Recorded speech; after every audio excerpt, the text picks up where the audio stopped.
Take a seat. If you guys have a seat, take a seat. All right. Welcome to our March version of the Deals Meetup. For those of you who are new to us, I see a lot of new faces. Welcome. For those of you who have been here before, welcome back. You might not show, but you guys are all welcome. We're really glad that you're here. Like I said, we're trying to build an investment community that's actually doing deals and not talking about doing deals. And so that's why we're all here. This is the 15th version of this Deals Meetup. And you guys will kind of see, we got a very heavy night tonight.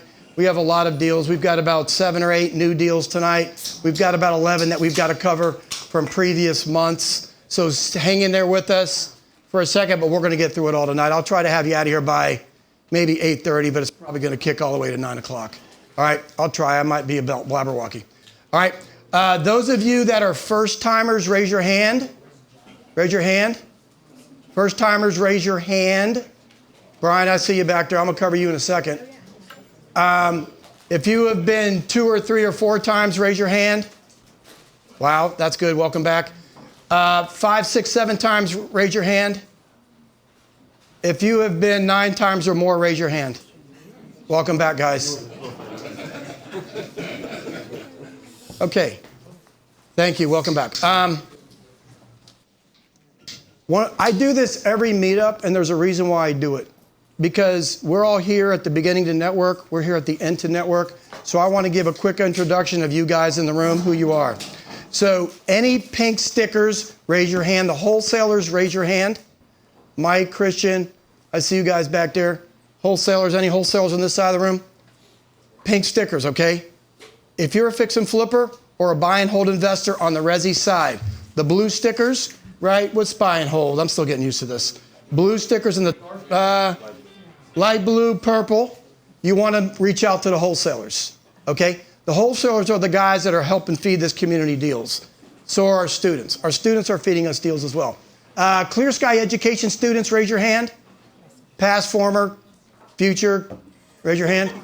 These are all of our Clear Sky education students. We got about, 14 or 15 in the room? I couldn't tell. Okay, education students, raise your hand. Investor-friendly real estate agents, raise their hand. We got a lot of you guys in the room. So you guys look around, see who you are. Title companies in the room. Who are you with? ADIS Titles here. Anybody else here? ADIS Titles it. You guys need an investor-friendly title company, ADIS Titles here. Usually I get a couple title companies, but it looks like you guys got the monopoly on the investors today. Service providers, raise your hand. Contractors, trash out guys, raise your hand. Contractors, raise their hand. Giovanni, I saw you here. Where you at? Mauricio, I saw you somewhere. Where you at? Those are GCs. Vern, you're a GC too, right? Yep. Carrie, you're trash out? Yes, sir. Any other service providers that I need to tout out? What do you do, brother? You're a contractor too, GC? All right. So we have a lot of contractors in the room too, guys. Greenies, raise your hand. Brian, raise your hand, brother. All right. I always get asked this question. Charlie, aren't you a hard money lender? Yeah. Right? Why do you have other funders come to this meetup? It's simple. We're here to do deals, guys. There's enough deals for us to do. We want your deals, but sometimes we're not going to get it because I have a different appetite. Brian Costell is Restoration Capital. He has been a competitor, hard money of ours for 14 years. He's been doing it for 20 years now? How long, 20? 21. So when we first got into I got to tell a story. This is a great story. When we first got into the business about 14 years ago, we went to a conference at the time. It was called Pitbull Conference in Atlantic City. And Brian, you remember this? These guys were there.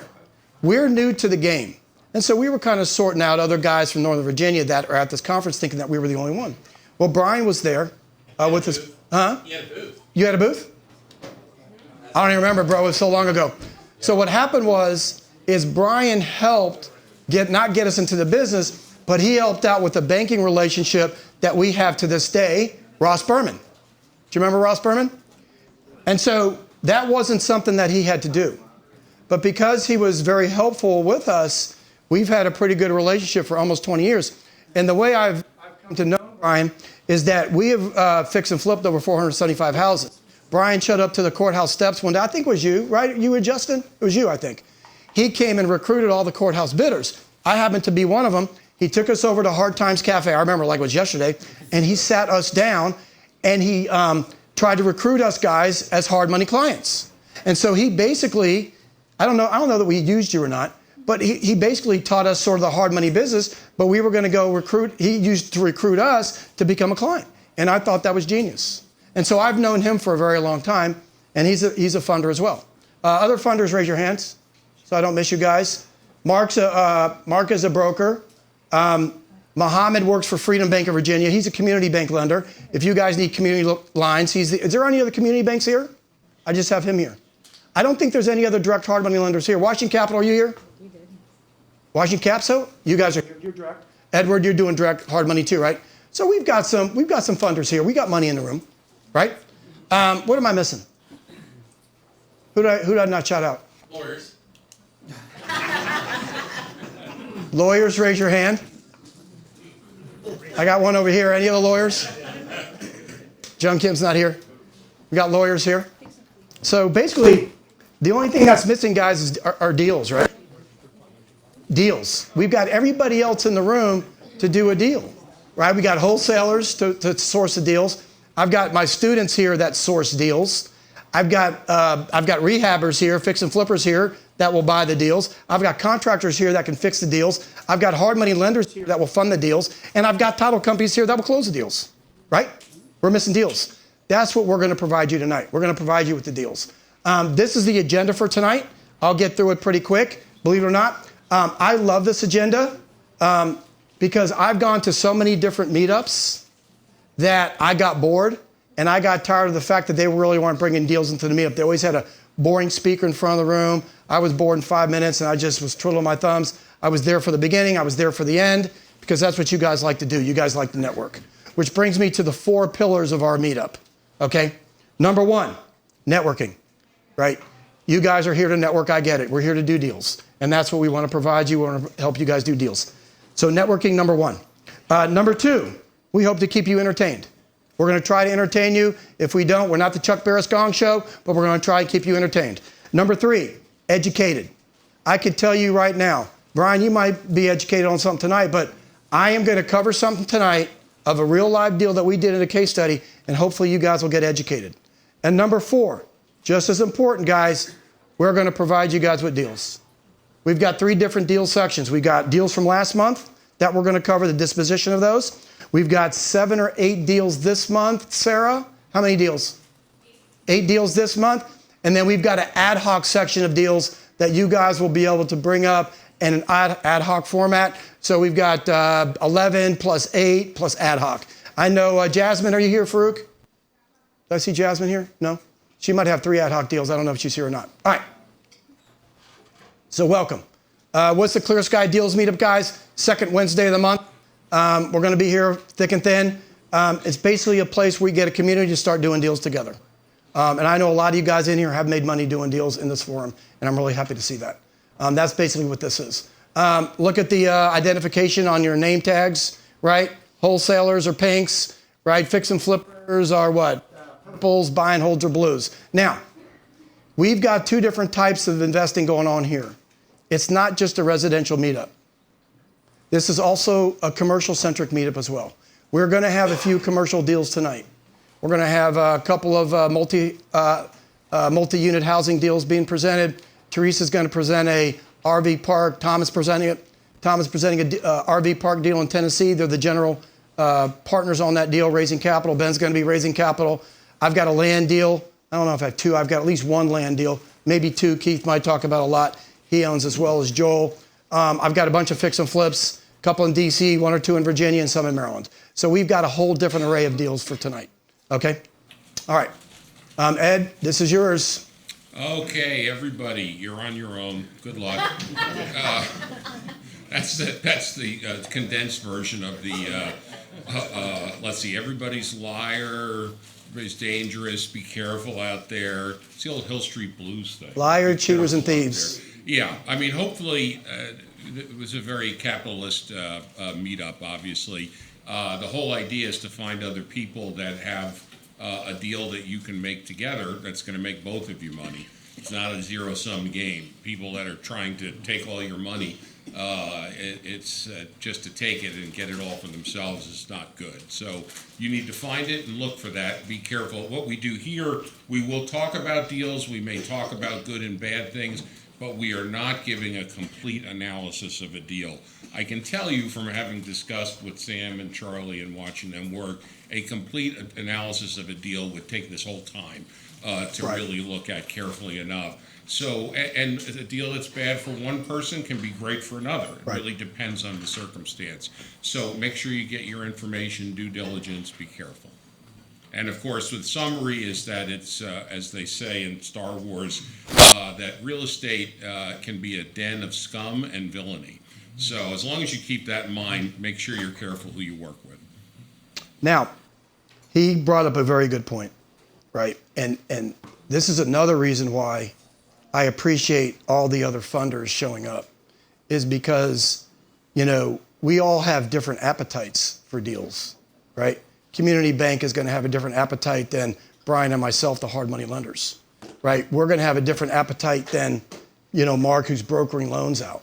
So we all have different appetites as far as being lenders. And so for us to have a wide array of money sources here, it's better for all you guys. So I don't have a problem with sharing the wealth. We don't care, because you're going to do business with us because you like us or you like what we offer. End of story, right? You know, if we're higher on rate and points, go. That's fine. Go find a cheaper source. That's okay. I get it. There's a lot of competition out there. It's okay. We're just here to do deals. All right, who are we? Clear Sky Group. We have fixed and flipped over 475 houses under Clear Sky Properties. That's how we built our capital stack to get into the hard money business. Our residential rental portfolio, it's over 50. What is it, 55, 58 now? I have no idea. I should know this, but I really don't. It's over 55. So that keeps increasing, our residential. We own an industrial parking lot in Manassas. It's a truck yard. Do that. Clear Sky Financial. We're a hard money lender, $40 million on the street. We're just an asset-based lender, guys. That's what we do. We just lend on the asset. I don't check credit. I don't check income. If I like the asset, I'll lend on it. However, if you're going to refinance us out with the DSCR loan, then I really care about your credit. I got to make sure that you can qualify credit-wise. We do have two funds, 506B and a 506C fund, two $30 million debt offerings. We lend in D.C., Maryland, Virginia, Florida, Louisiana, North Carolina. We are a balance sheet lender. Brian, you're a balance sheet too, right? Brian's also a balance sheet lender as well. What that means is that we lend off of our balance sheet. We lend our own money. We're not a broker. I do have broker services, though, through Dickey. So Dickey's a broker. He brokers the bigger deals for us. But so we do have a broker service through Dickey. Clear Sky Holdings, that company does nothing pretty much but buy DC tax lien certificates. We are a tax lien certificate investor primarily in DC. We also do Maryland as well from time to time. Oh, by the way, Channing 4750, we're getting a letter of intent to, you heard it from Sam, to rent that guy out. Another deal that we got for pretty good. It's a tow truck yard, heavy industrial, and we got that under. So we do tax lien certificate investing in DC. We recently wrote a book called The Roadmap to Wealth in Real Estate Investing. If you guys have read it, I hope you enjoyed it. For you that haven't read it, you're going to enjoy it. It's not a bad book. And then we started Clear Sky Education program for coaching and mentoring students to get out there, learn this game, and buy deals and get good deals and hopefully launch your passive income life as well, right, Tian? You can be a passive income investor hopefully one day? Maybe. Yeah, maybe. And so that's kind of what that is. So this is pretty much us. I'll have each one of these guys introduce themselves here in a second. I think, yeah, I guess that's me. Yeah, I got caught up in the caricature craze. And so Sarah did a caricature for me, and she input my picture, and she input scuba diving, and I guess ChatGPT fanned the internet for my picture, and it came up with a pretty cool thing. I obviously like to scuba dive. Got the turtle here, got the little nice baby shark with the teeth there, got the stingray, the dive boat. So that's one of the things that I like to do in my spare time. But at the same time, we're obviously managing assets. That's kind of what we do. Sarah, that was nice of you to put in World's Best Boss. I appreciate that, Sarah. Thank you for doing that. I just noticed that. That was ChatGPT. Yeah, so my background. Told you to be entertained. Basically, my background is, 25 years of real estate experience. I've got everything from soup to nuts, both on the resi side, both on the commercial side. We're into the passive income. And one of the funny things I hear lately is we hear some guy touting over the internet. It's the reverse your income strategy. Reverse your income. Turn active income into passive income. It's the investor, it's the flip strategy, right? This terminology. What happened? You all right? You okay? All right. So anyway, it's called the income flip. Guys, we've done the income flip 20 years ago, 15 years ago. When our hard money business started and our rental business started, we flipped our income 15, 20 years ago. So who's more qualified to teach an income flip strategy than us? We're here. And Brian asked me today, why are we even doing this? Well, for me, and Keith will tell you this, for me, the biggest thing that I get out of life is coaching. I love to coach and mentor. I love investors. Matter of fact, I've got another question. You investors, don't be shy. If you have done, and you're a student, if you have done a fix and flip and you've made over $100,000 on one of your fix and flips, raise your hand. Go ahead and raise your hand, Ola. Giovanni, Ola, Dickie, Tien, go ahead and raise 5 hands. Joel. So we've had a lot of our students make more than $100,000 fixing and flipping houses. This is real stuff, guys. It's in the public record. And so the reason why we're doing the coaching and mentoring program is because I love to teach and I'm giving back. Now, honestly, we don't make much money at it. We enjoy doing it, but we don't make much money out of it. But it's fun. This is what I like to do. And so that's why I'm doing this. Now, the next thing I want to cover about me, and I'll move on, is that if you get to a point in life where you've amassed a pretty good nest egg and a lot of money, please give back. Please give back. I run 2 charities. I run Catholics for Housing, which is a non-profit for affordable housing. I've been involved with that charity for 12, 13 years. That's what I like. I like giving back the best I can with knowledge that I have to give back in the low income affordability space. And the second thing that I've got to announce tonight, and you're going to be absolutely thrilled, is that we have almost pretty much got Clear Sky Sports Angels off the ground. We are now what's called a private operating foundation. I should have my tax ID later this week or early next week. So we're launching Clear Sky Sports Angels. And that is to give money back to disadvantaged kids to play travel sports. Patrick, raise your hand. How long have we been doing? Where's Patrick? Did he leave already? Where's Patrick? Patrick's not even here. Did you leave? Well, we sponsor Patrick's BMX bike club. We've sponsored his bike team for the last 3 or 4 years. And so that's what we do. We give money back for disadvantaged kids to play travel sports. It is created like a foundation. It's in perpetuality. So the way I've got it set up is that once you donate the money for us, we're going to seed it with a few $100,000. We're going to invest it, and then the interest off that money is going to drive the operating budget for that foundation, and it's going to survive after us. And so that's what I'm really the most proud about. All right? All right. Ed. Hi, I'm Ed Grass. I'm a lawyer. But? Not your lawyer. And yeah, that's about it. It's got my enjoyment of collecting comics, which I suppose was a precursor to collecting houses, sometimes against my will. And I would much more enjoy selling them typically, but do have a few rentals. So they've got a little graphic here of me. So I do a lot of execution. I think they're calling me the executor. And if you've borrowed money from us, you probably talk to me about paying it back or getting a draw. And so when Charlie goes out, meets a lot of people, brings deals back, we close them. Ed and I work the back end of it a lot. We've got a whole team of folks that are supporting us to make sure all of our rentals are up and running and that all the operations are running smoothly. That's us. Welcome. We wrote the book called The Roadmap to Wealth in Real Estate Investing. So basically what it is this was basically created from one of our fix and flippers, Raj Prasad. So what happened is Raj Prasad was borrowing money from us, right? He was borrowing money from us to do fix and flips. And so then every time that he would make a profit on his fix and flip, whether it was $40,000, $50,000, whatever, Raj Prasad would start investing with us in our hard money funds. And so he started to make all this passive income. And so that dawned on it to us that we have basically are in the process of creating this thing called the Roadmap to Wealth. And so basically what the Roadmap to Wealth does is it takes somebody who doesn't have much knowledge. So you beginning investors, oh, by the way, I do have a 19-year-old here and a 20-year-old here. Please raise your hand. 20, where's my 19-year-old? So we've got a couple of really, really young investors in here. And guys, I really like when I see the young investors show up. Welcome. I didn't welcome you guys earlier, but welcome. So we've got some younger investors here who are really deciding, do I go to college or do I learn this real estate game, right? I can't tell you what to do or not to do. I think the real estate game is where it's at. I think you should learn the real estate game as young as you are because does a degree really matter these days? That's debatable. I'm not going to go either way on it. But if you can learn the real estate game as young as you can, I wish I would have started when I was 18 or 19 years old. Matter of fact, my mom tried to get me to start when I was 18 or 19 years old. It didn't happen. So welcome to you young guys. So basically we take the education, you don't know anything, we teach you how to find distressed assets. People keep telling me, oh, Northern Virginia doesn't have any income. How am I going to find distressed assets in Northern Virginia? Have you found any assets in Northern Virginia this year, TN?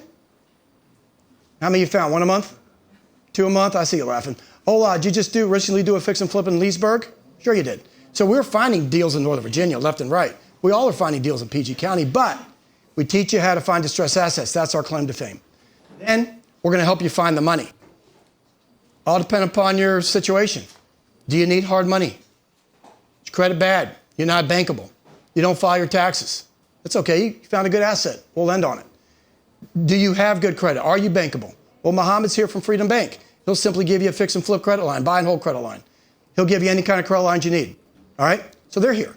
So it all depends upon your sophistication, depends upon what kind of finding the money you need. Now, one of the examples I'm going to talk about tonight in a case study is going to be a sub-2 deal where we were the second trust that unfortunately we had to foreclose on. So sub-2 is another good case of finding money, right? Owner-held financing. There's so many different ways to finance your real estate deals. DSCR lending, right? Debt service coverage ratio loans. And then we'll teach you how to wholesale or fix and flip. The reason why we do that is because we're trying to teach you to build your capital stack. Once you've built your capital stack, then we're going to show you how to invest it in passive income strategies. And oh, by the way, tonight we have some good passive income opportunities tonight. We've got the RV park in Tennessee. Ben Benitez. Ben, where you at? You still here? Did I put you asleep? You're back there. He's going to present 2 multifamily deals, syndications that he's trying to raise money for. Passive income, right? You're more welcome to invest in the pooled hard money fund, passive income. Edward and a couple of our students are learning how to become hard money lenders because that's where it's at. No pun intended, Brian, if you're still here. Hard money lending is where it's at. That's the business you guys should all aspire to get to. All right, Roadmap to Wealth. We obviously have a coaching and mentoring program. The way it works is we've got 2 calls a week. We got a Tuesday call and a Thursday call, weekly live group training. We've got courses here, 6 courses. How to find distressed assets is our bellwether. For nothing else, we teach you how to find distressed assets.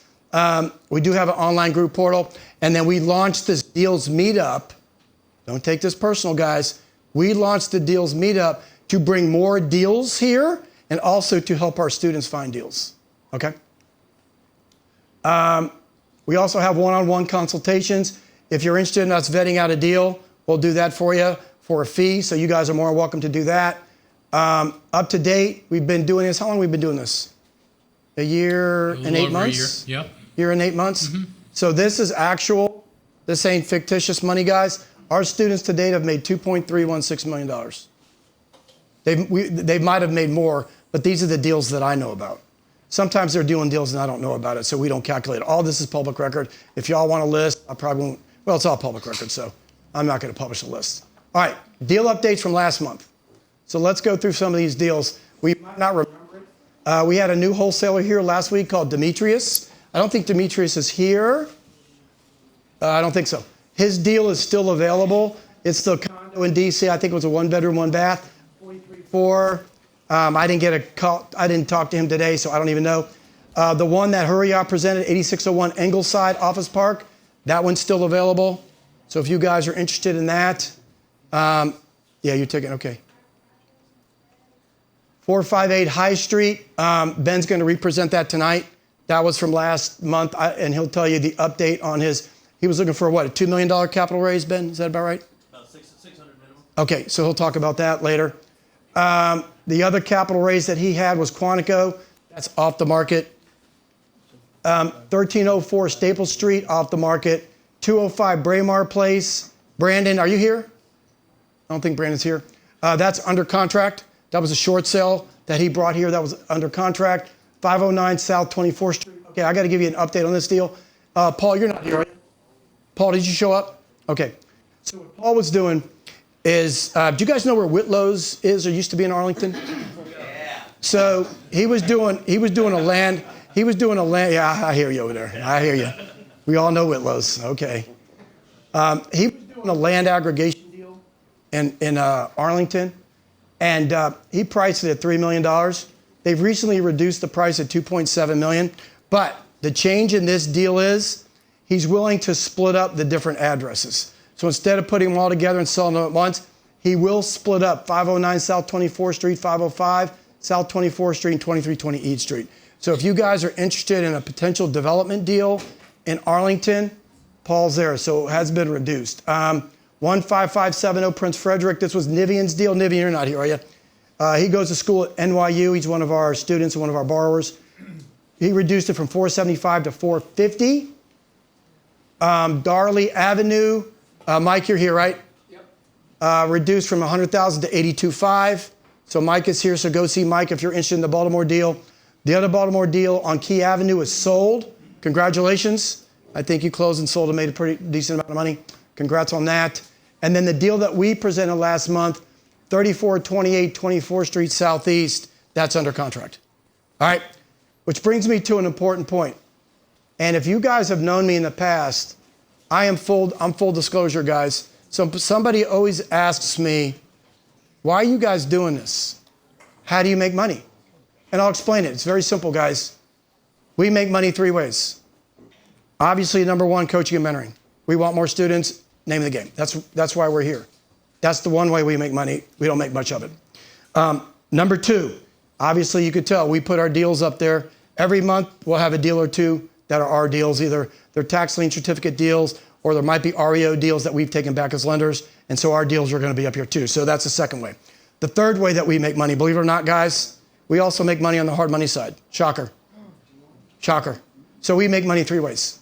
And I want to be full transparent because as this group grows, and this is why I need more funders in this audience, because as this group grows, as we're doing more and more deals, we're choked. You know, we'll always be choked because we're growing and we have a lot of deal flow. And so we can't, that's why Brian's here, that's why the other lenders are here. From time to time, sometimes we get choked, but if I like the deal, I'll just go raise the money. It's not a big deal. But that's why I have other funders here. Okay? That's how we make money. All right. Any spotlight success stories from last month? Anybody got a story they want to tell? You? Tell a story? No? No stories today? You guys are shy? Brandon's not here. My normal go-to guy's not here for stories. You got anything? We got anything? No. All right. Moving right along. 734, not bad. Case study, 3705 Sleepy Hollow. Spoiler alert, we own this property. All right, I'll tell you how we got it. One of the things that I like with this meetup, guys, this meetup is for you guys. I like when I get feedback. The feedback can be good or bad. Hey, man, you suck. Hey, man, you're great. Hey, man, why don't you do a topic presentation on this? Hey, why don't you do this? And so one of the things, and I'll mention it, Joel and Christian, raise your hand. I was telling them about this deal, and they wanted me to present it as a case study. And so I was thinking to myself, 15 months of doing this, Sam and Ed, we have never presented a case study on one of our deals. It's always been a case study on a student's deal.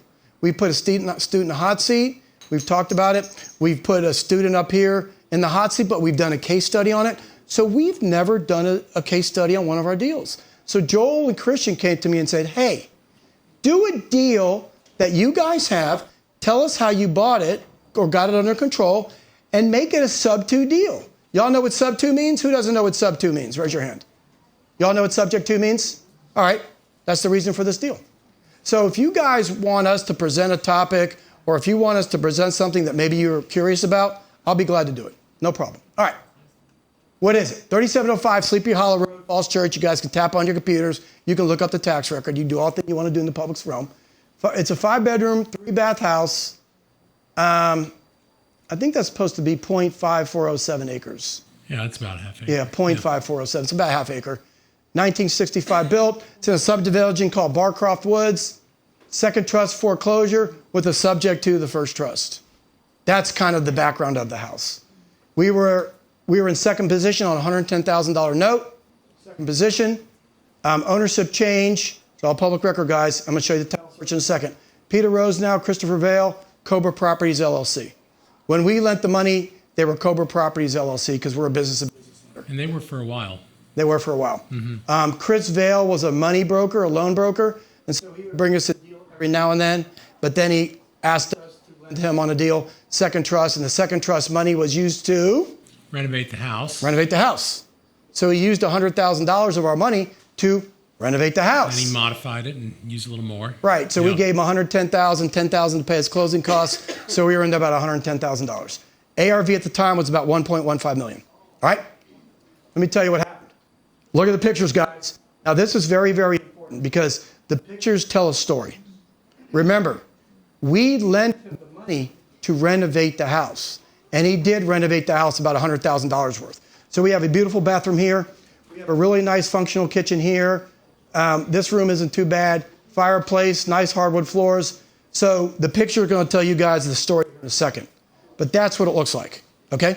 You take a look at that roof too. That roof is part of this story too, Charlie. Because in the end, Oh, that's right. He got another loan for That's a good point. $60,000 on that roof and that solar panel system on the top. That's a good point. So, that sank him. in the yeah, end. so that happened after our loan. Yeah. So yeah. he put what's called he had a UCC filing behind us on title, solar panels, and he also had a third trust on title behind us. And I'm going to get to that in the story here in a second. Okay, this is the tax record. You know, every time we do deals, guys, you're going to see the tax record. I'm sorry, 5 bedrooms, 3.5 baths, 1965 built, 1680. It's just, the tax assessment's about 106,960. So you guys get the deal, right? It's basically a single family, excuse my French, single family shit box in Falls Church. Okay? 1965. Okay. I was told that Sam, he said he wants me to blow up the title search. This is basically what the title search looks like. We have doc type, deed. So what these guys were doing is they had the deed in their own name. So they would put the deed in their name to get a normal mortgage because no bank was going to lend to an LLC to get the best interest rates. So then once they got the loan, they would then convey the property back to Cobra's Property LLC. The LLC would own the property. I'm not exactly why they did that. Sure why they did that. They were going to flip it. They were going to flip it. They were definitely going to flip it Right. at the time. That's what he did the renovation. Right, and they for. wanted cheaper sum of financing. Yeah. Okay. Then what happened is they converted it back from Cobra's Properties back to their own personal name so that they could take out a higher first trust. And so they took out a first trust of about $650,000, 3.94%. My sub 2 guys getting excited? Should be. Sub 2 guys excited, 3.94%. Can y'all get a 3.94% loan these days? You can't, right? It's funny because somebody called me the other day and they go, I talked to such and such. I talked to this lawyer such and such. And they told me that sub 2 is illegal. I said, is that right? So I do sub 2 deals all the time. Whether we buy them sub 2, hold them, whether we fix and flip sub 2s, whether I lend on top of sub 2s, I do sub 2s. So somebody's trying to tell me it's illegal. I said, let me tell you something. Call that lawyer back, and you tell that lawyer what I said, and it wasn't kind, let him know that I said that. Sub 2 is not bad. All right, there's a caveat to sub 2. Call on sale, due on sale clause when the ownership changes. The loan could be called. Okay. So 3.94%, $650,000. Then what they did, I know you guys are shocked, is they went ahead and put the property back in Cobra's Properties LLC. And that already triggered the due on sale when they did that. It would trigger it if anyone wanted to pursue it. But here's the surprising thing about it. They didn't. Not only would it trigger the due on sale clause, but look at right here. There's a substitute trustee filing in 2015. The loan, they were in foreclosure, right? When a loan goes into foreclosure, what's the first thing they do? They do a title search. They would have seen all these shenanigans. So they would have called the loan. Yeah? Did they call the loan? No. All right. So let's move on. Then, 2023, January, we put a $110,000 second trust. Now remember, they owe approximately, well, it's $650 in 2006. I think we had a statement of about $625-ish, even after the foreclosure. So we were all encumbered, $625, $110, $735 in a house that was worth $1.1 million. I'm safe on the second trust. Yeah? And they're living in a private residence like a His quarter dad, mile down the road. he was taking care of his dad, who I think Yeah. might have had a At that stroke, time, and yeah. he was living with his dad. So it wasn't an owner-occupant situation. All right. So we threw the $110,000. Then what happened was, and I'll cover this here in the next slides, is I know you guys are shocked. We had to unfortunately foreclose on them. And then I'll talk about the timeline here in a second. Before I do that, anybody got any questions about anything I covered so far? Title search, okay. That's a great question, and that comes to that roof that you saw. We didn't authorize him to get a third trust behind us, and we didn't authorize him to get another loan for that roof. Right. But once he stacked himself up with all Right. of that debt, Right. then he couldn't get out from under it. Right. Because at that point, they were trying to refinance it to live in it. They were trying any which way to get out of it, and they couldn't. Right. And we kept a good relationship with him, even though he did violate our loan terms. Throughout the entire time, we're trying to work with him and giving him every chance to refi, and we would have taken it back as, he could just signed it over to us, but he put those other two loans atop us, so we had no choice but to foreclose. So this was, Charlie will get into the timeline, but as we went further into Right. it, we gave him time and time and time to try to recover, and then he's like, I just can't. You can go ahead and foreclose, and then we'll work with you to the extent that we can, and Right. then we'll see here that we did work with him on the sub 2 because he was still perfectly willing to work with us because we had already extended ourselves tremendously. Yeah. One of the things you got to realize, and Brian will tell you this when you talk to him after the meetup, is that at lenders, guys, foreclosure is the last resort. Because what you have to realize is that our borrowers, we have a relationship with them. It's a relationship. We don't want to risk that relationship, and we do not want to foreclose. So we'll do anything and everything in our power to work together to get this resolved. Now, sometimes it doesn't happen that way. You got to do what you got to do. So then I sent out a term sheet for $110,000, 12% and 5 points. It was only an 8-month loan, right? It's a cheap loan. We hate the small loans. I'm sure Brian can tell you too. We hate the small loans. They are the most problematic loans out there. We do not like them. It gets us in problems, but that's okay. It happens. Is that a second trust? Yeah, the 110 is a second trust. He needed $100,000 to renovate the house. We threw in the extra $10,000 to pay the lender fees and close it, and he came up with no money and signed it away, and we put a second trust on there. So you and I have had a little experience with this. If my second trust person, and I don't really do them anymore because I've had too many go bad. If they don't pay the second trust, what happens to you? I mean, if we foreclose on the person. Well, I show up at the foreclosure auction, and I bid on the house. Yeah. And I bid that house up to our position, and then I go away. Sometimes I might end up buying the house because at the end of the day, I'm a courthouse junkie. I'm a courthouse rat. I was at the 945 Prince William auction this morning. I haven't been to an auction in 3 or 4 months. So I would go and bid our interest if the first trust was foreclosing. Right. But before that could happen, though, we tried to make a deal with the seller, and I'll explain that here in a second. So over a period of time, though, we modified the loan. So we modified it to about 143. So we were in there for about 143, but it really wasn't 143 out of our pocket. It was just fees that we had accrued, extension fees, modification fees. He might have needed interest. another 5 or 10 grand. Just over a period of time, we're modifying it, right? Trying to get him to a point where he could refi out. Right. And so he did make 20 payments on time. Remember, though, the loan was only for 8 months. So at this point in time, he's extended, right? And we're hitting him up with extension. What's going on there? Coffee. We good? Yeah. I thought Ed was. You all right over there, Ed? Oh, I'm good. You good? All right. Should I pull the plug? 20 straight payments, right? Then he stopped making payments 10/1/24. All right? But we had such a good dialogue with him that he told us, why am I missing the payments? We were talking back and forth. It wasn't nothing of his his fault. And so along the way, we negotiated a deed in lieu of foreclosure. We were just simply going to get him to sign the deed over to us in lieu of a foreclosure, which is a good tool for us to use as a lender. We get it. We don't want to foreclose, right? Yeah. And Chris then we did didn't the mind. title work. Yeah, and then we did the title work. And here's what happened. The solar lien panel UCC showed up at 60 grand.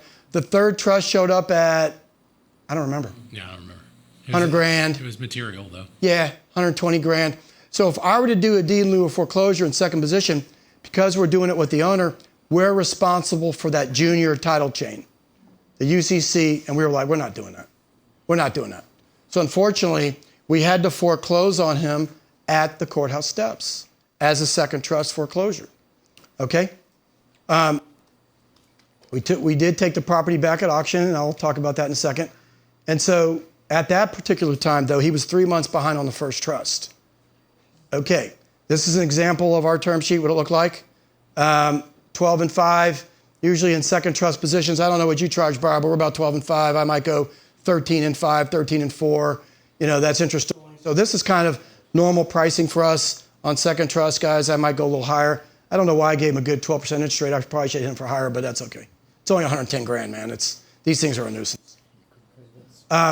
Here are the comps of the houses. 1.1 million a recent sale, 1.475 recent sale. I mean, I think I got a value at approximately 1.15 somewhere. That's close. All right. So that just sets the stage for what it's worth, because I'm going to cover that here again in a second. Here's some rent comps: 4,750, 5,500. Right. That's in the same subdivision. So it's funny because what ended up happening. And so here's an example of the first trust. You guys can see 3.94%. He's got about a 650 balance, 23,000 of it's deferred because he must have done some sort of loan modification, which did not show up in the land records. So the balance is approximately 650 at a nice rate of 3.94%. So you guys can kind of see that. We weren't sure how much it was at the time. Right. We took it and did all of this. He hadn't disclosed all of the. Right. He hadn't seen these documents, but we knew approximately. Right, but he did give us his user ID and login, right? Yeah. By then we were the owner. That was after we owned it. All right, so let's talk about what happened. We foreclosed our second trust interest. We received possession the night before the auction. So we knew it was because vacant. we were cooperating with him, and he was cooperating with us. Yeah. Can I lead the witness? I'm not going to object. What did you see that night? He had an abandoned car, his dad's car, on the side, but he also had some really nice vehicles, like a new Tesla and I don't know, some other Cadillac or something. And then he had a moving truck, so they had to leave the vehicles in order to take the moving truck. And he had a son helping him. And they were really helpful and cooperative and cleaned the house out mostly, not entirely, but mostly. And they said, do you mind if we leave the cars here overnight? I'm like, that's just going to work out great. If you just leave those cars here overnight, we'll just close these shades down and people are going to think, hey, this is an occupied house because, hey, there's some stuff left in it and whatnot. And so it went up to auction and there was no way to tell it wasn't occupied because the lights were on. There were cars in the driveway, 3 cars, nice ones too. So then Charlie went to the auction in the morning. You're learning from pros, guys. Yeah. You're learning from pros. Let me tell you something. Because it changes your mindset when you're buying a house, whether it's occupied and you have to evict someone, or whether you're buying a vacant house. There's 2 things. I know the psychology of the auction bidders. Fairfax, Prince William, Arlington, Alexandria City, Stafford, you name it. I know their mentality. These guys hate occupied houses. And when they see nice cars, they're like, uh-oh, it's going to be a pain to get these guys out. Number 2, what's the Clear Sky financial, Sam, what's the Clear Sky financial default interest rate? 24%. That's it? 24%. Plus 10%. 24%. Plus 10%. Kobe Bryant. You come at me, I'm going to give you a Kobe. Kobe 2, right? 24. You're going to get a default interest rate of 24%. It's not usury laws. Okay? 24%. So that's running at it 24% when you're auctioning the property between the time of the auction and the time of the closing. So it sets people's mind. It gets better. It gets better. The bidders at the courthouse auctions, they're not a fan of mine. They're not a fan of mine. They don't like us. So I made sure when the attorney, Mr. Jung Kim, announced the sale, there's certain terms in there that he put in. Number one, default interest to Clear Sky Financial, 24%. You think the auction bidders want to put 24% return in my pocket? No. Property taxes. The buyer has to bring all of the property taxes current. What else are we putting at sale terms? Taxes, water bills, Everything. every utility bill. Fully loaded. We let yeah. everybody know at that auction. You guys. We don't carry anything. When they go to closing, they pay 100% of everything. You're going to pay us. Okay. Yeah. So then we had a fully loaded baked potato. I think, what was our fully loaded baked potato? 220? Yeah. 215? Because there's 10% 230? default. Yeah, 10% default. And the 24%. Kobe Bryant. Yeah. Right? And all the lawyer fees, 10 grand, 12 We got grand. Lionel Messi, and we got a Kobe Bryant. 10, 24. All right. So then what happened was I did another psychology play with Jung. I said, we were going to bid all the way up to our full indebtedness, which was about 220. I said, Jung, start the bidding at 100 grand. When they see me bidding in $10,000 increments, they're not going to know when I'm going to stop. Anytime someone would bid 1,000, 110, 111, 120, 121, 130, right? Why am I bidding like that? Because I want those guys to know that I'm going to take that house back no matter what, right? But what they didn't know was that I was going to stop our fully loaded baked potato number. They also don't know the full amount of the first. They don't know our interest fully rate. loaded baked potato. They don't know our interest rate. There's a lot of uncertainties, and they think it's occupied. So there's a lot of uncertainty for the buyer, a prospective buyer. You guys follow that? Now, we got the house back at auction. I'm going to cover this in a second. I think we got it back for, I don't remember. I don't even remember. No. But that's okay. I'm going to cover something here in a second. So we got the title, 7/17/25. Now, we brought a deal up here in February, March in Fairfax. Yeah. What was the name? Ian and we presented it up here. For a house, a big For a house. A big house. Right. These guys were going through foreclosure. They were 3 or 4 payments behind, but they wanted us to sell it for like it was worth 1.6 million. We sold it for them for 1.2 million, but they had to get out and find a place to rent. And we were going to flip this house. Right. Charlie's wife was helping them Find a rental. Find a rental, and no one would take them as a tenant. Right, because they were 9 months or 6 months behind on their mortgage. They had shitty credit. No one was going to take them. So they spent a month and a half trying to find a rental.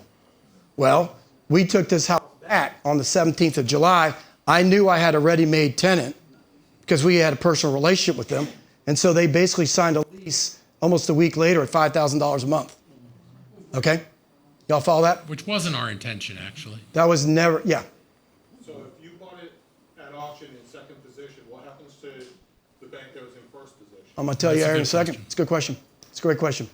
So basically what happens, though, is that it then turns into what's called a sub-2. So we got the deed because we foreclosed on the second. So now we're the homeowner. And so we just kept the first in place. I think we paid the guy a little money to help us. Yeah, we To did. get We paid him some money to give us the log on. To give us the login Yeah. to the first trust. Yeah, so we've been making payments for 8 or 9 months. We now- brought it current. It was behind a little bit. Yeah, he's behind 3 months. So we had to bring it current, and then we started bringing it current. Now, here's the problem with the sub-2, is that previous owner filed a bankruptcy. So that's a debt he declared, right? And so then they stopped accepting our online payments. So then we had to mail in payments. Yeah. So now we're back on track. Well, then subsequently they pulled their bankruptcy and they're back online. So like whatever. So, right? Now, the other thing too, though, is we never talked about this, is that the old owners will get the interest write-off on that house because they'll get the 1098 because they're still on the loan. Y'all understand that? All right. So let's talk about the cash flow pro forma on this guy. So I've got the house worth about Our all-in amount is $775. Because remember, the first trust sub 2 was about $650. All in cash around $125. You know, with all the loan stuff, we gave them $100,000 to renovate the house. $110 was the original loan. We modified it. But the actual cash out of our pocket was only about $125. So plus the $650, the purchase price was about $775. You guys follow me here?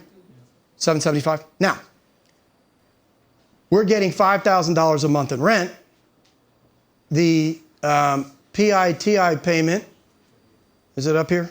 It What is was it? before. It was like 27. Yeah. 2641 plus 1098 plus 120. It's roughly 3859 a month. So we're making a positive of about 1141 a month. It's not great. It's okay, right? I was getting $1,100 a month just being a hard money lender. So this is a very marginal rental from a cash flow standpoint. You guys see that? You guys could see that, huh? At what point would you sell that? When they move, when these people move. It's When they going. move. It's going. Day Probably later. when they move. Yeah. But they might be there for 10 years, who knows? All right? So remember that. So remember the 1141. I was getting payments for $1,100. I don't want this headache for $1,100, 1141. But that's okay. That's a good thing. Now, but here is the shocker and the surprise. This is what I want you guys to look at. This is called a rental pro forma using equity. Okay? We're in there for $775. Technically, our down payment was $125 because that was our second trust cost, right? The ARV is $115, right? So I'm in there at $125, but the ARV is $115. So we've got a substantial equity. Then what happens is if I get a 4% growth in the market off of $115 year over year over year, in year 3, this house is worth about $1.3 million. And so what I want to show you guys is the equity gain on the property, the return over time. Equity gain is about $518,000 off of an initial investment of $125. And that is our jacked up cash on cash outlay. Good deal? Yes. Yeah. That's how you make money. Not intentionally. This was very unintentionally. Would I rather have a performing second trust, have the guy sell it, pay us back? Yeah. So I can reinvest it. Do I want another rental? Not really, but that's what happens in this game. We fell into this deal. It wasn't something that we were targeting. It just happened to happen because we knew how to dispo it. We knew what we were doing. Yeah. Okay. Any questions on this? 8 o'clock, Sarah. Not bad. Any questions? All right. Let's get on to the show. All right. Before I call Tien out, not yet, Tien. I want to explain to you guys what's going on with the deals presentation. We've got 8 deals. And so we vet the deals from an ownership standpoint. Whether you own it, whether you're the contract holder on the wholesale, whether you're the general partner on a money raise, what your role is on the money raise, whether you're a developer trying to sell a deal, we vet that. So anybody presenting a deal, you can rest assured they got control over it because I vetted that. Now, the contents of the deal, I do not vet. We will not vet. We will not vet. That's your job. Your job is to ask questions of the presenter, and your job is to vet the deal. We are just the conveyors of the deal. Okay? We will feel free to mock and cajole whoever's giving a deal. So, but don't take that as our full Did you? opinion. You didn't put a vote, right? Are we voting? No. Okay. Yeah, wherever you want. Okay, so I have a single family home in Manassas that I am selling off market. 6 bedrooms, 3.5 bathrooms, 2,700 square feet. Asking price is $425. Reno is about $115. That includes roof, HVAC, hot water heater. ARV is a solid $650. Obviously fix and flip. I currently own the property. 2 levels, no basement, 2-car garage, and fenced-in backyard. Which everyone wants a fence for their dogs, so that's important. And I wanted to show this map because it's in the Yorkshire subdivision of Manassas, which is really close to the Fairfax County line. Obviously, Old Town Manassas and major commuter routes, Route 66, 29, 28, that sort of thing. And the other thing that you're not covering is that they're thinking about doing this thing called a Route 28 bypass. And so some of the plans have got the 28 bypass coming through here as well. So that's something you got to think about too on this guy. That will make that location even more favorable. Yeah, and I mean, it literally is like 3 minutes to Centerville. 3 miles at the most. And so this is pictures of it. This is actually the front of the house right here. This is... I got a question. Yeah. How come every time we show bathrooms, the toilet seat's always up? I always use them and then take a picture, so... What? I do carry toilet paper in my truck, so that's a real thing. What? Okay. I was just asking. Inquiring minds want to know. All right. I don't pee standing up, though, but... wait, can you go back, though? Sure. Hey, I told you to be entertained. I told you that. What was I going to say? Toilet seat being up? I don't know if you can see the pictures clear, so I was trying to explain. Can you guys see it? You guys see it, right? So as you can see this, I know it's kind of dark, but this room here is actually like this room. You can see the double French doors, and then this is one entrance where you walk in right here. So it's got kind of a funky layout, but definitely lots of potential in this one. All right. Huh? Yes, it is an addition. The square footage of the addition matches the tax record, so that's critical. Which is good timing. It is not well and septic. It is public sewer and public water. Yeah. Yes. So I reached out to the county. Tax records match everything, so they're good with that. That's a good question. A fantastic question. Yeah. Can you go back really quick? Yeah. Yeah, so we covered that. So technically it's in the tax records as a 5.3, but technically that one room I showed you, that could be a bedroom if you wanted it to be, because there's a full door. Yeah, but there's to a get half out. bath in there, isn't there? There's a half bath, right? There's a full bath in there. Not a half? No. Oh, okay. Yeah. All right. Yep. Okay, so some comps. This one, obviously, built more recent, but when you take the age of a house, when you fully renovate it and you bring it up to 2025 standards, you can kind of call it like it's, I forgot what it's technically called. Do you remember the term? What'd you say? What? Yeah, something like that. So where they like bring it up to like kind of like your Loudon house, where it's like they considered it a 2025 house. So, anyways, long story short, so Congratulations, by the way. No, wait a minute. I believe it's a 2026 house. Yeah, the one we did Red in Hill. Leesburg. Yeah. 2026. Yeah. there you go. 2026. Sorry, excuse me, 2026. Okay, so this one is here. It's Didn't similar see- square footage, one less bedroom, same number of bathrooms. No basement, so I made sure to make sure there was no basement because that's kind of a thing. So this one sold for $720, not too long ago. This one sold for $625, 4.3. It's also 1,000 square feet, over 1,000 square feet lower than the one I'm selling. So.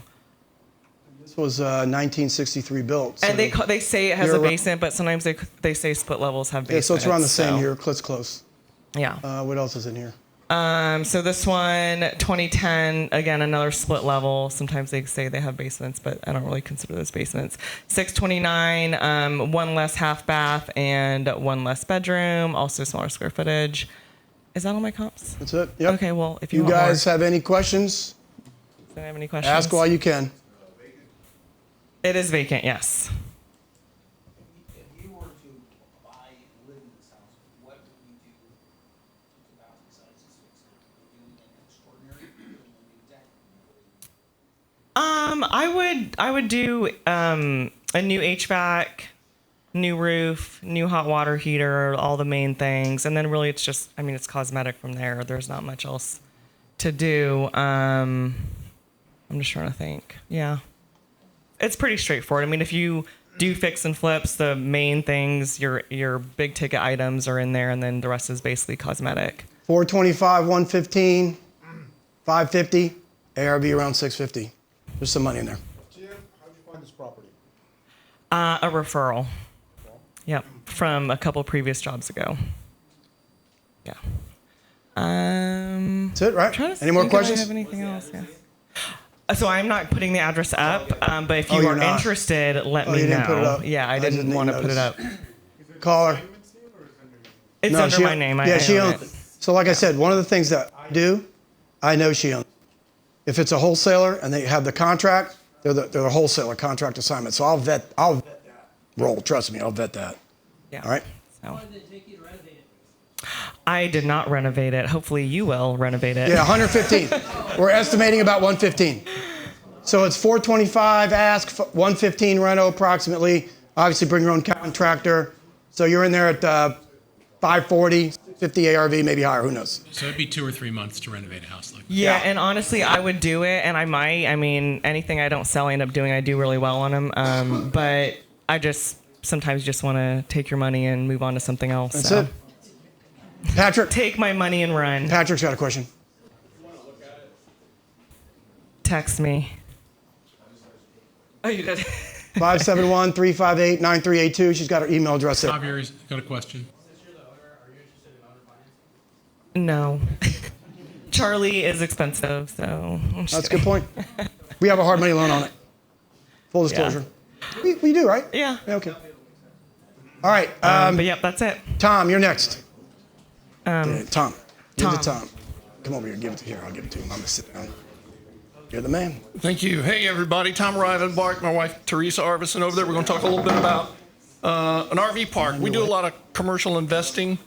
We're in the shopping center in Manassas, a bunch of self-storage, over 700 doors of multifamily. We've got an RV park in Illinois that we're partners on, 5 mobile home parks with about 175 pads. But what we're presenting here is an opportunity to get in as a passive investor on a RV park. This is in Tennessee, and we'll dig into this a little further. Go ahead. It's called Sweetwater Farms. It's got a great location. You're near Nashville, Chattanooga, Knoxville. There's Pigeon Forge, Gatlinburg, Asheville. There's a couple national forests around there, the Smoky Mountains. So the target market segments for the people that are, whenever I look at an RV park, I always go, okay, why does it exist? Well, this one exists for 3 reasons. Number one, you get a lot of overnighters.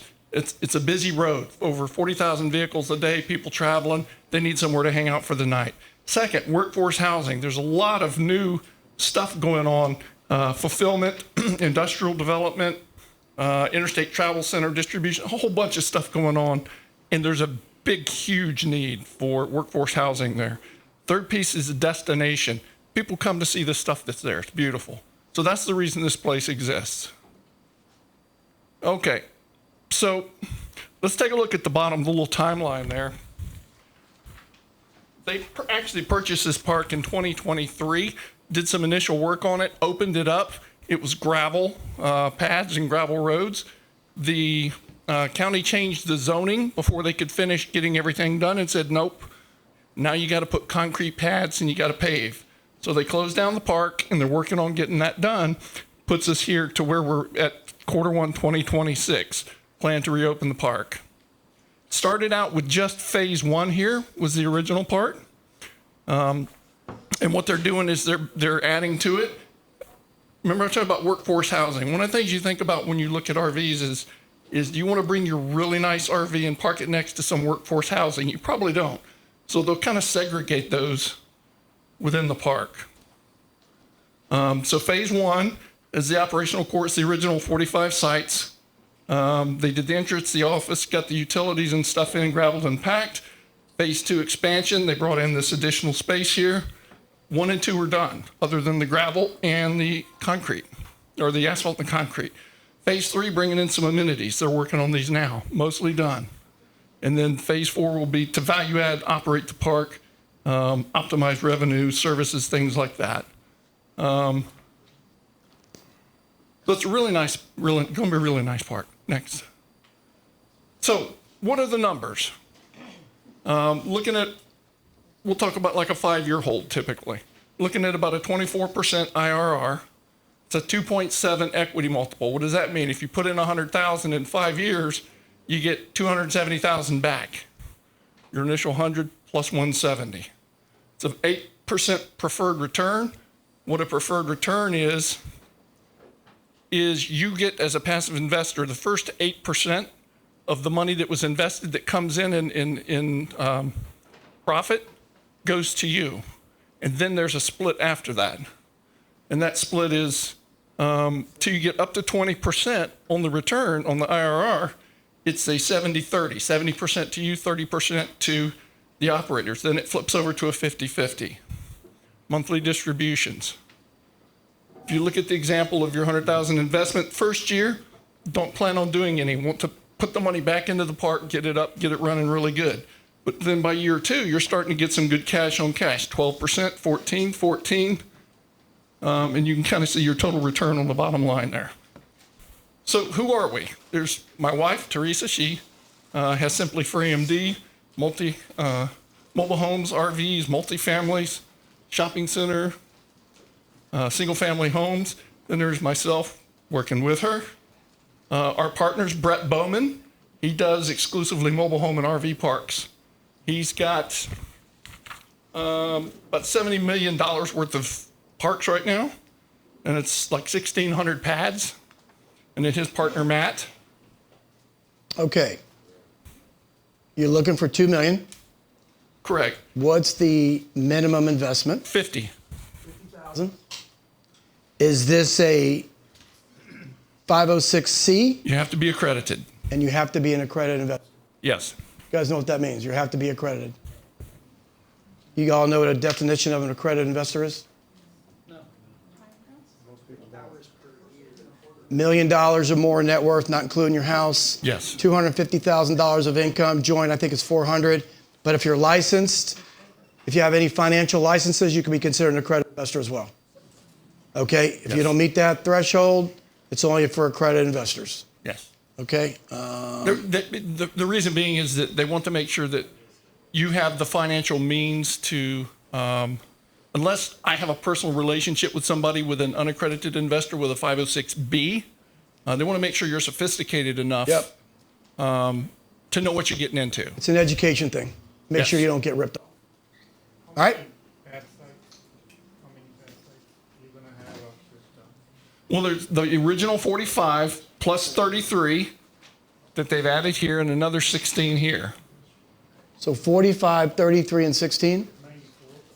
Thereabouts, yes. 94? The rent you're gonna charge per month? Well, it depends. There'll be some people that are weekends only. There'll be some people that are seasonal. There'll be some people that may be monthly. Some people may come for the whole year. It depends.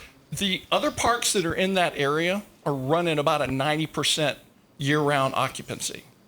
So we're guessing, because we are going to make this a little bit nicer than some of the others. In particular, I believe this section down here is going to be the much nicer section, where your people that come with the really nice RVs and stuff, we'll try to put them down here and try to keep the workforce more up this way. Plus, they're closer to the amenities here. There's a website for this park if you want to go on it and take a look at it. Do you have it on here or no? No, I don't, but you can Google it. It's Sweetwater Farms RV Park. All right. Any other questions? Let me just add one thing. At the bottom, Tom forgot to mention Wes, the operator, who's local to there and to. Yeah, roll 2 forward. 2? 2. So Wes down here, he's an RV site developer. He does operations. He even has a software program that his company has developed that a lot of RV parks use to their day-to-day stuff. He's going to be he's local to that. He'll be the basic boots on the ground operator, and that's what he does. Curtis? I did about 11 of these projects a couple years ago for the investment fund. And what they did is they combined these RVs with mobile homes or team homes. So I wondered if you had that in your business. I don't think that, Zoning, right? well, it's not just that, but I don't think we subscribe to the park-owned home model at all. We're kind of anti-park-owned home. It would be. And pro-lot rent. So that's probably not something, but you can combine, mobile homes and RVs, but the cap rate is different, so it's Yeah. evaluated differently. Yep. So that would be the main thing. Like, we just don't like the park-owned home model.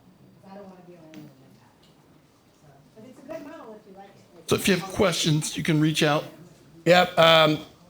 Teresa, we got. Oh, we just have Teresa's number on there. Yep. You guys got it? You got Teresa's number? All right, well, thank you. Good. Thank you.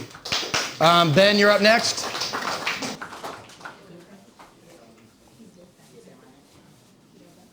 All right, Ben.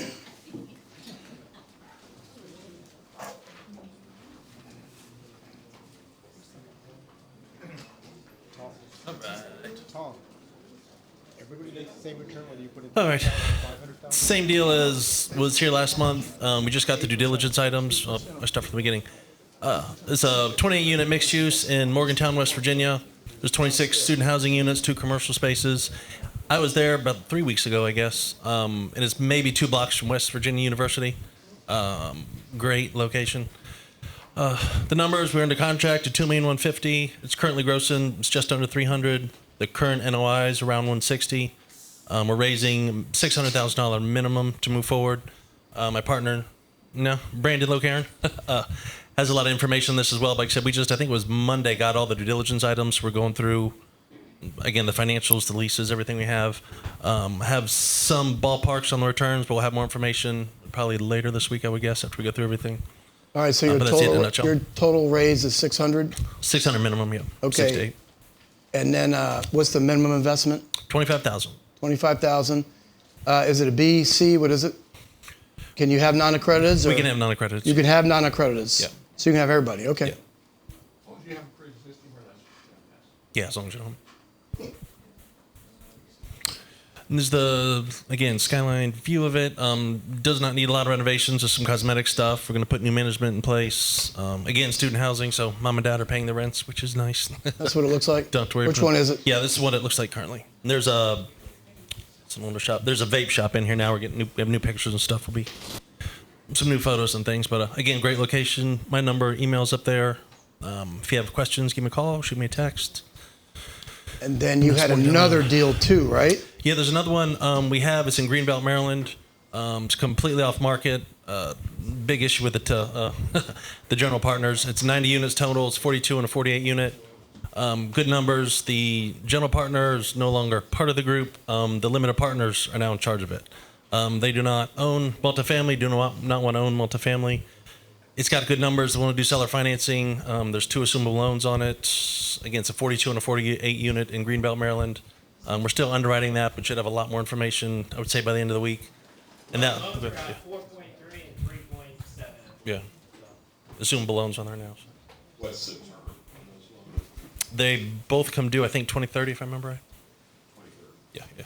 And the sellers are very wealthy, willing to hold financing, want to get out of their portfolio as quickly as possible. Have been very, very negotiable, and anxious to move forward on that. One's a big one. All right. It's got a good location. Cell phone's right? Yep, cell phone. Yeah, call or Email's text me. right? Yep. Hey, Ben? Yes. What's the ask on that one? On which one? On the second one? Greenbelt, they were at 150K a unit. They're down at 140 now. I'm pretty confident they'll go below 140 a unit. And then how much money are you trying to raise for that? That'll be, $4 million, I would think. $4 million raise, Yeah. minimum 25 again, 50 on that one. 50 on that one? Yeah. It's big. Can you go non-accredited? Just C on that? Yeah, All right. it's a big one. You guys Any got questions it? about apartment Unaccredited, we're systems? only allowed to take 35. Accredited. Yeah. Yep. Only 30. Yep. any other questions? Why are they selling the one in Maryland? True story. The general partner got caught embezzling from the limited partners, killed himself in November. Yeah, horrible story. Thanks Limited for- partners. thanks are for now in charge asking. of it. Yeah, since you asked, yeah. Now you know. Yeah. They're distressed. Very distressed. The 2 limited partners, they own a bunch of retail and other stuff. First time they were into multifamily, they want to get their money back and get out as soon as possible. So they're very motivated. Yeah, it's about it. I Yeah. will say is like the past year they've been operating it successfully as a limited partner and have Yeah. brought it back to current. Yeah, So they're there's stabilizing. no losses when we take over. There you go. All right. Good job, okay. Then we- You'll be here after the meetup? Yes, sir. Yeah, Brandon and I both. Be here after the meetup? All right. I'm not sure who's next. What does that say? Joel Condor. Come on up. Oh, it's not Joel. I'm presenting for him. Huh? I'm presenting. Uh-oh. Joel, you too nervous? Ryan up here. This is Ryan. So Ryan, we got Joel's information up there, so you might want to tell him your info, but go ahead. All right, I'm Ryan. I'm with Forever Home Buyers. Today we got something easy. We got some land. We got lots over in Fort Washington. Is there? Do I have photos for this? So we got three lots, totaling about 1.5 acres. Neighboring property. That one, it's under construct. It's new construction. That one's listed at $925. You can either purchase these all together or individually. Two of the front lots have utilities already, and that's about it on this one, guys. Are they flat lots? Yeah, they're flat lots. They're flat? Yep. And so they've already been platted and Yeah, subdivided? there used to be a property on there, and then they Okay. just tore it down. Yep. Okay. Just dirt. Okay, we do got it. Okay. So what is that? This must be the tax record of one of the lots, I guess? Yep, one of the lots. This is probably. That's 0.46 acres. Yeah, I don't this think one's we have. 0.6. Okay. So we just have the one tax record. We don't have all three. Yeah, so totals about 1.5 acres for all three of them. So about a half acre, half acre, half acre. Yep. So the two front lots that have utilities, we're selling those either 115K each, or in the back lot for 90K, where you can purchase them all together. So. Not to our knowledge. Not to our knowledge. He asked if there was an easement on the property, okay? Not to his knowledge. And you guys are what? You got it under contract as a Yes. wholesaler? So he's looking to assign the deal. All right, this is probably for a developer and You can build there. could build, somebody who's going vertical, it sounds like. You need you might need to engineer the lots. Yeah, the neighboring Curb property. cuts. Are there Yeah. curb cuts already there? I'm not 100% sure on that, but then I know Curb the cuts, neighboring any of you property. guys? All right, go look at it. Yeah, neighboring property is the comp. 925, new construction. How do you get there? What road is it off of? Old Fort Road. Old Fort. Old Fort Road. All right, any questions, guys? All right, thank you, sir. What's the question? Who? Question. Residential. Yep. Well, you gotta look it up. It says zoning RR, residential rules. So you're gonna have to go, what is that, PG County? Yeah. You're gonna have to go into the land use and look it up. Right? And you're gonna have to hire an engineer architect to figure out what you wanna do you can do it. Anything? So, utilities, does it have access to public water and sewer, or does it have to be septic and well? That's a good question. That's something we gotta find Yeah, out. that's something we gotta find out. Good question. Yeah. Because in the tax record, it just says sewer public, Yeah. it's empty. I don't know what Maryland does. Y'all gotta find out. They might not allow sewer septic for this. Yeah. Any other questions, guys? Keith?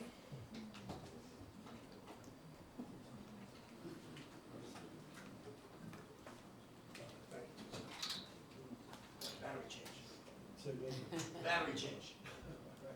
Okay, first one I'll be presenting tonight is 280 Skinner's Turn Road in Owings, Maryland, not to be confused with Owings Mill. This is Calvert County. It's a single-family home, residential, sits on about, I think about half an acre, 4 beds, 2.5 bath, about 2,800 square feet.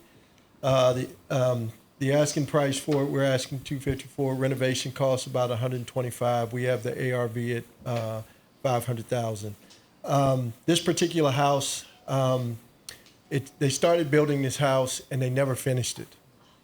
We pulled all the permits. Everything has been permitted, and all the permits passed all the way up until the insulation.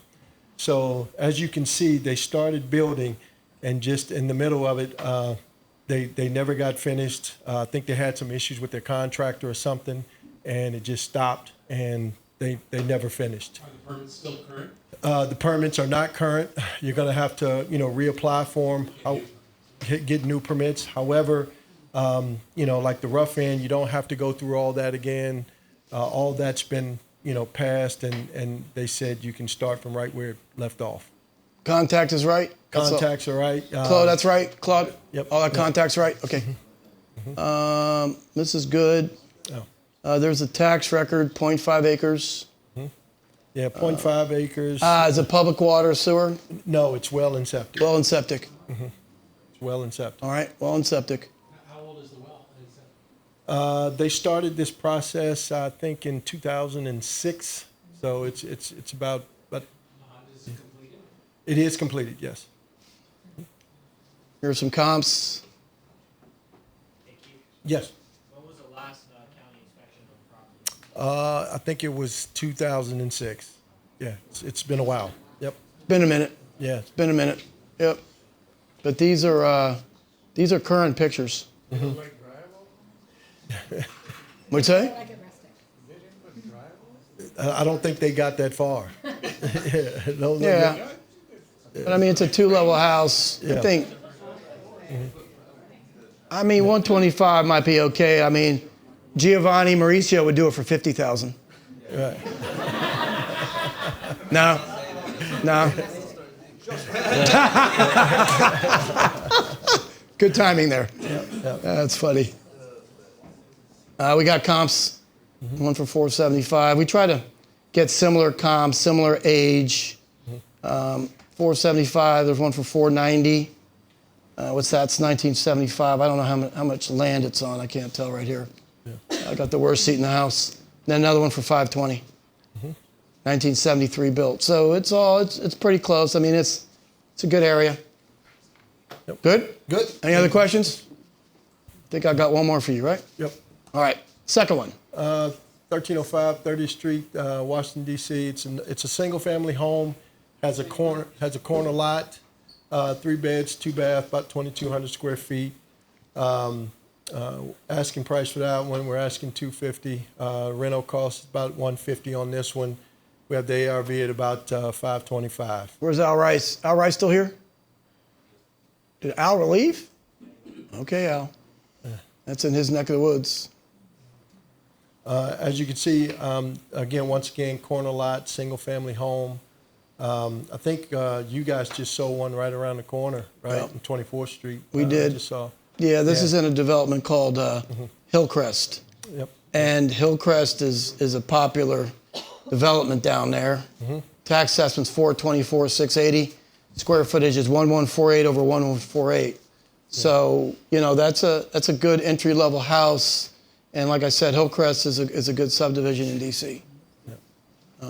This particular one, there is a tenant that we are working with right now. We're doing cash for keys, so we're in the process of working with the current tenant to try to help relocate them. All right. Any questions? I got comps. No, I got comps in here. 520. There's a 467. Yep. 520, 467. Okay.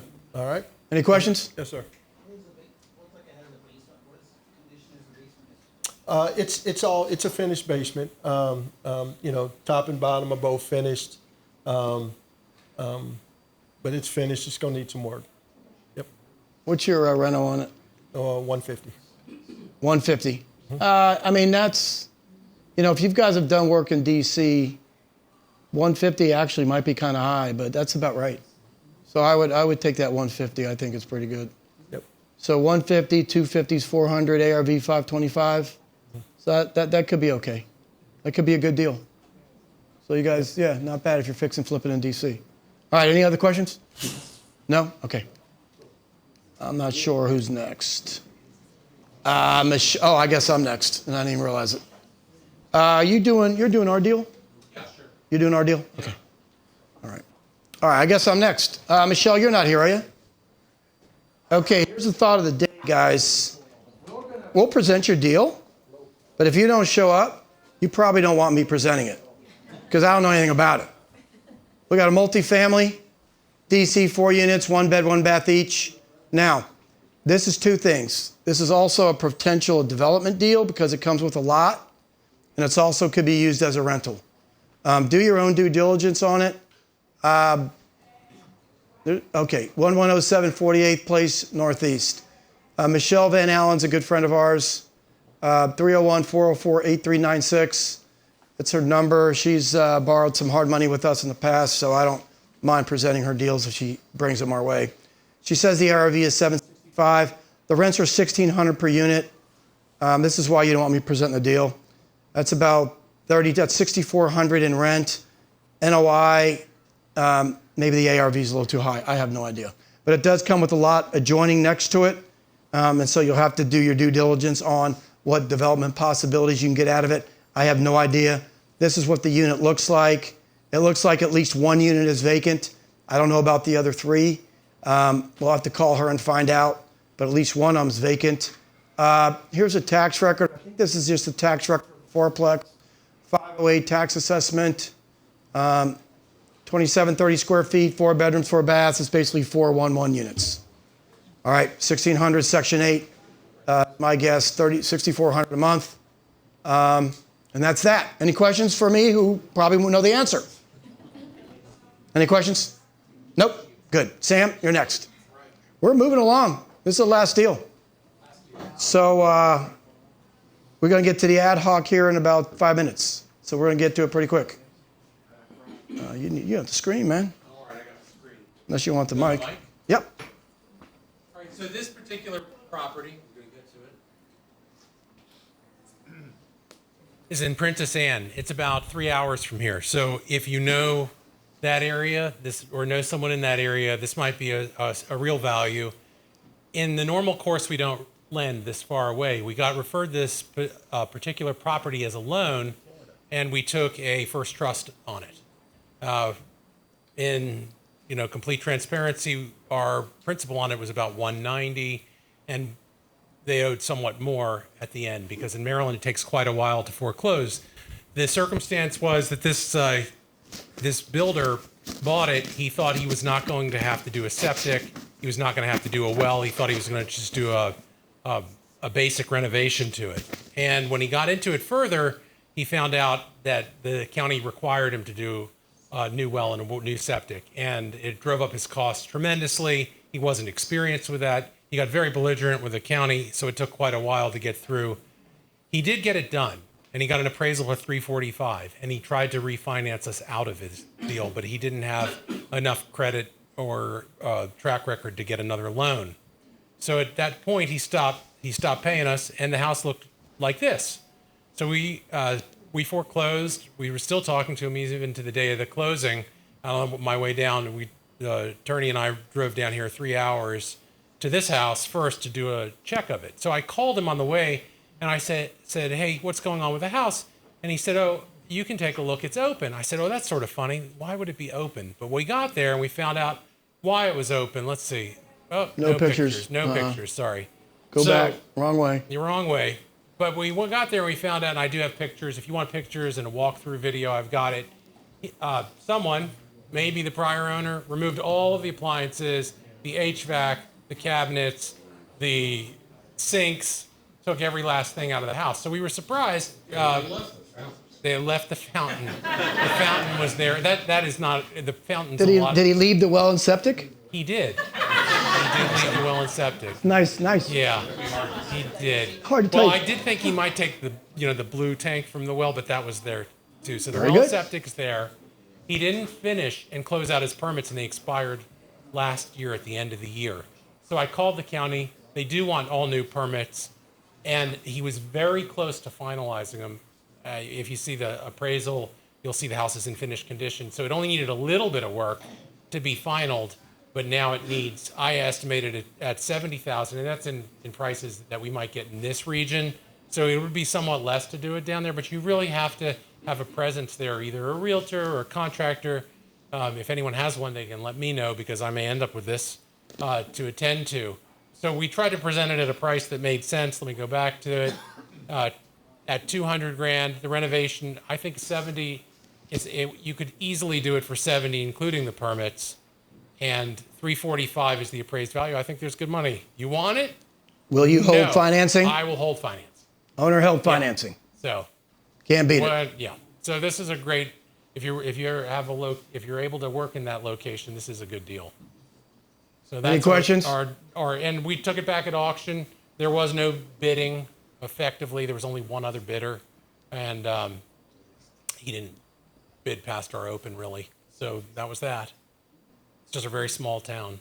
Curtis? I was in this area like 30 years ago, I don't remember it so well. So how close is it to the water? Is it close to the water? It doesn't have water frontage, but I think it's 20 minutes of water. It's very close. It's close to Salisbury. It's close to Ocean City. It's pretty far for us, but Yeah. it is what it is. Yep. Any more questions? All right. And if you have a realtor or a contractor that way, let me know. Yeah. Welcome. I told you at the beginning. I told you I was very transparent. All right. I think that is it, guys. So the next section that we do. First of all, did you guys enjoy this? Yeah. All right. Good. All right. So then the next part is any of you guys whose deals didn't get presented and you want to present. Is Armando's guy? Armando, you're first. Oh, okay, yeah. Present yours first. I didn't see you come in. So whatever deal you got, you present first. Anybody else that have ad hoc deals, you got one? You got one? All you guys got one. All right, come on. Let's go. Start marching in place. We got them. So this section, guys, these aren't the formal deals, but these are actually live deals that are out, okay? Right. And then what I want you to do, introduce yourself, give a right, number, hey everybody, who you I'm are. Jordan, let's go. All right. Here's my presentation. I'm late. Sorry, this is it. This is all I got. But really, I got a really good deal on 8th Street corridor. What, you got something? No, yeah, brother, we didn't get it in there. I literally handed this I out. wasn't sure you were coming. I got one right on the 8th Street corridor near Ben's Chili Bowl. It's we're asking $499 for it right now, $499K. It's about $250 in renovation costs, full gut. It does not have a basement. The ARV we're looking at a little bit over $1 million. I think that's conservative. You got the address? Yeah, it's on 10th Street, 29th, something like that. Hold on, let me just keep going. I'll get it. And yeah, it's a really good deal. We had a lot of hits on it. We're thinking about doing a company flip on it ourselves. It's in a really good, popular area. The only thing is, it just doesn't have a basement. You might have to do an add-on if you want to on the top of it, but it's a very, it's in a really nice area. It's 641 10th Street Northeast, 2002 zip. It's close to Trinidad, right? I think so. It's Yeah, like Trinidad. right. It's 8th like, Street corridor. Yeah, Yep. 8th Street corridor, and it's right next to the rec center there. Yep. Yeah, it's $250 because it's a full gut job. So you gotta kind of have to have experience because you gotta just keep the walls in place, and you gotta just do a full gut, knock out all the floors, and it's going to be a lot of work. So And then you're asking what you're asking, $550? Yeah, $499. We $499. $499. And but it's definitely I usually don't quote like renovation costs, but this one's going to be like a $250 banger here. So, all right, $499, and then there's a good comp at 608 9th Street Northeast. Yeah, those are some comps I put there. So I guess next time I should be more prepared. It's all right. Right? Yeah, I wasn't sure. Right. I wasn't sure anybody was coming. Okay. But yeah, I'll be here next time too. Okay, I promise. Name, number. Oh yeah, Jordan. Most of you know me, but you could meet me after. But it's 570-606-9393. That's Pennsylvania. And you'll be here afterwards, right? Go. All right. Yeah, and I'll be here afterwards. All right, who's night. next? I'm staying over. All right, who's next? Come on. More ad hocs. Come on on up. Come on up. You're next on The Price is Right. That's right. Yeah, Price is Right. That Price is Right. I'm Tracy Arnold Nixon. I'm a realtor. I'm an investor-friendly realtor. I have a couple of deals I want to introduce. The first one, this one is for your luxury investors. This property is located in Bowie, Maryland. It is in Woodmore Gated Community. We had it on the market for 2.4. The appraised value in May of 2025 was 2.6. Opening bid for the auction tomorrow is $900,000. Only serious contenders. This is a 13,000 square foot home, 13,904. It has an indoor pool that needs to work in the inside. It has 8 bedrooms, 7.5 baths. It has an atrium on the back of the home. Only serious contenders. Please, we have the auction. We're with Alex Cooper tomorrow. The auction will end at 12 noon. If anyone is interested, I will provide my number after I finish introducing the other two. I also have one at 5409 Walker Mill Road. This is in District Heights, Maryland. Opening asking price is $50,000. This is a complete tear down. The ARV is $425, depending on what you want to do. The square footage is 1809. This is a complete tear down. It's almost on a complete acre of land. It sits right behind the 7-Eleven on Marlboro Pike. So it is zoned residential and commercial. Only serious contenders. Again, please. Opening asking 50. We do feel like we will get more. We are also doing this under the auction portal. The last one, I am looking for funding. The the owner with the blonde braids in the back, my hairstylist. She's here. She's the owner of the building located in Washington, D.C., Northeast D.C. She's looking for a funder. Right now, she uses the building it's a 3-level building.